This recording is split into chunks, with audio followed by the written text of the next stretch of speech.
Guys, it's that time of year again. For a limited time, you can get any pair of jeans, chinos, or pants from Barbell Apparel for just $99 each. Have you ever struggled with jeans that hug your quads just a little bit too snug? Well, I've been there, and that's why I'm stoked to tell you about Barbell Apparel. I've been rocking their gear for a while now, and the comfort and fit is unmatched, especially for those of us that don't skip leg day. Barbell Apparel is stylish and functional, built to power whatever your workouts, your work days, and your adventures demand. But let me give you a quick heads up. Barbell has sold out 8 years straight, so don't miss out on these deals. With a lifetime guarantee and a size exchange guarantee, wear it, use it, live in it. If you have any issues at all, Barbell will repair it or replace it for you. So go to barbellapparel.com, grab yourself some new pants, level up your wardrobe game, or just click on the link below.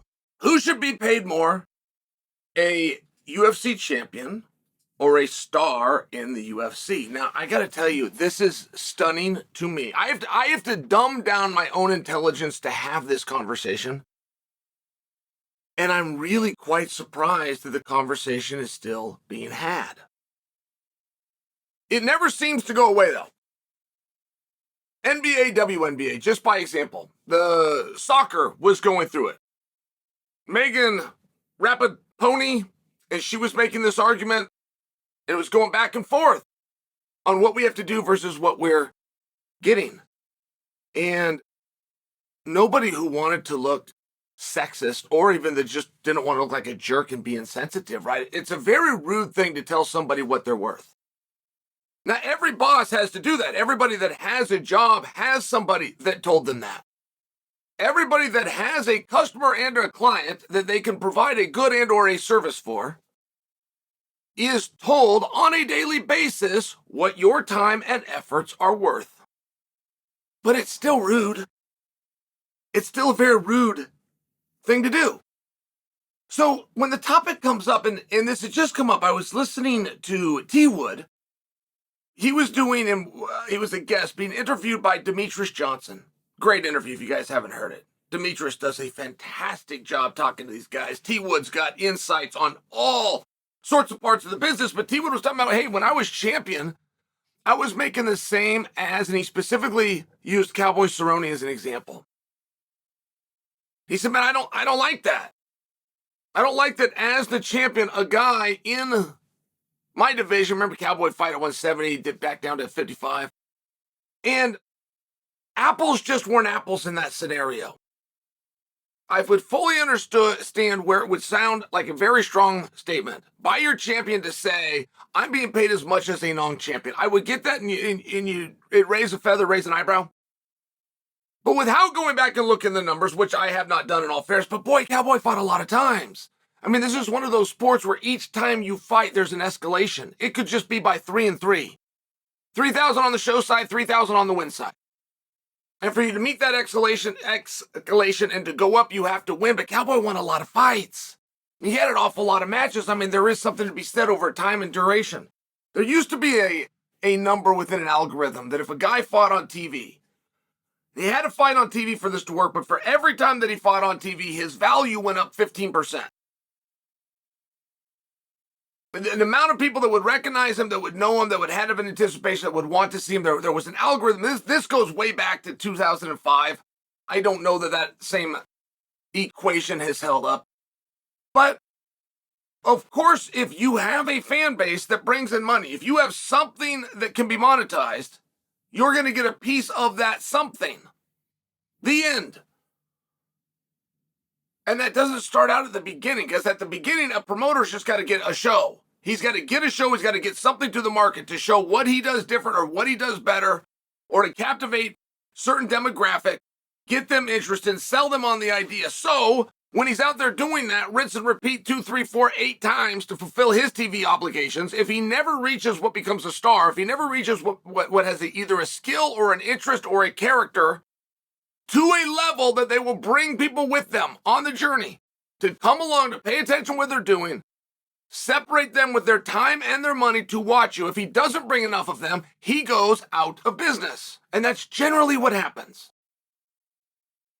Or if you're a new guy that isn't owed any favors in the business, you can come in and you can get a guy with an audience, but now you got to pay him threefold what market value is.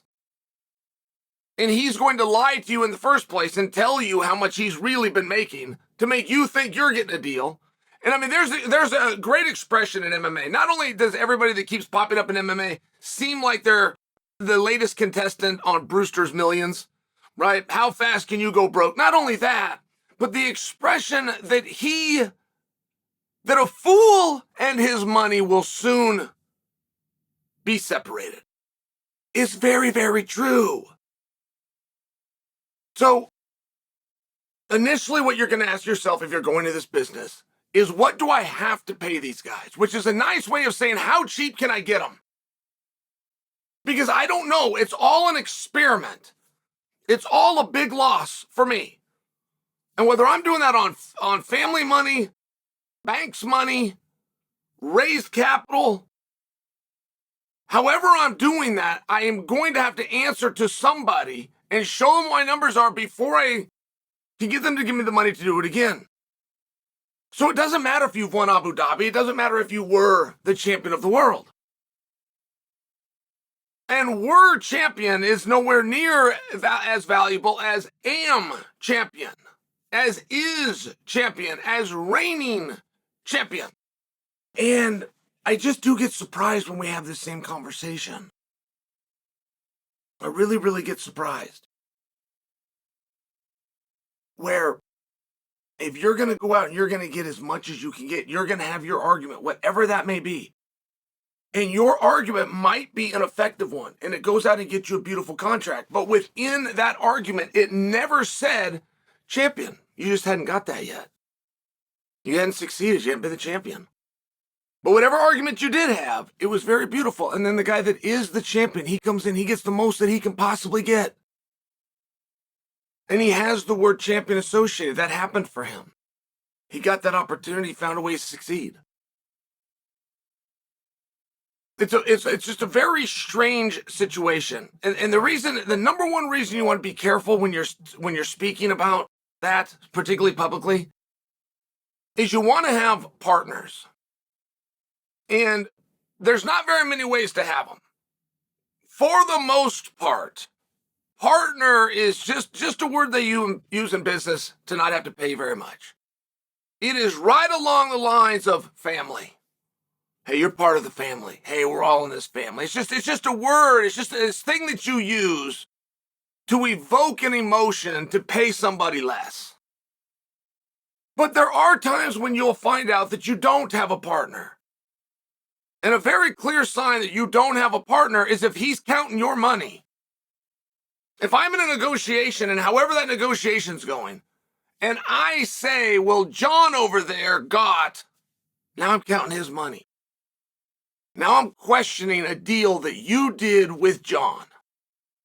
And now we're no longer partners.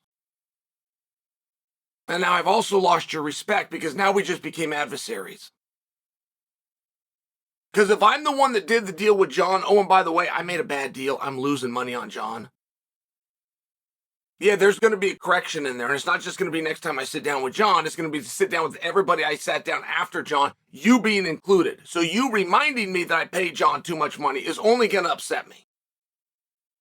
And it's just a bad form in life. It's very helpful to go into a negotiation very well armed. It's very helpful to have that information. But if you go out and you use it, it's very different. It's very different to have a gun, and it's very different to set that very gun on the table. And that very gun is very different when you tip that sumbitch up and now you're pointing at me. We're having a very different conversation. Should champions be paid as much as stars? Of course not.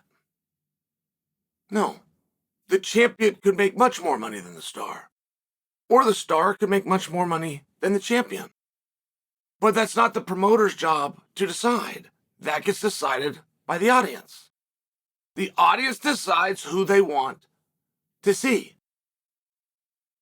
Now, one thing that we know in America is we're front runners. Nothing trumps success in America. It doesn't matter if you're a good guy or a rotten guy. Nothing matters as long as you have success. So, generally speaking, the champion and the star are the same person, but not always. Not always. I'm not a big soccer fan, but there was a guy who came over. He was married to a Spice Girl. His name was David Beckham, and he had a cool haircut, and he had all sorts of stuff, and he took over the soccer world. He was anything but a great soccer player, at least at the time when he came to America. I heard tell that when he was in England, he was a top guy, but he wasn't when we got him. And he was on all the magazines, and he got all of the money because he was the biggest star. He was the one that they came out and wanted to see. There's a value in that as well. If you got a great player, you got a row of great players, but you only have one player that Ellen DeGeneres will put on her couch, that's the one that you pay the money to. If you don't understand that concept, it's not incumbent on me to explain it to you. It's a little bit odd that we're still, in 2024, having this conversation.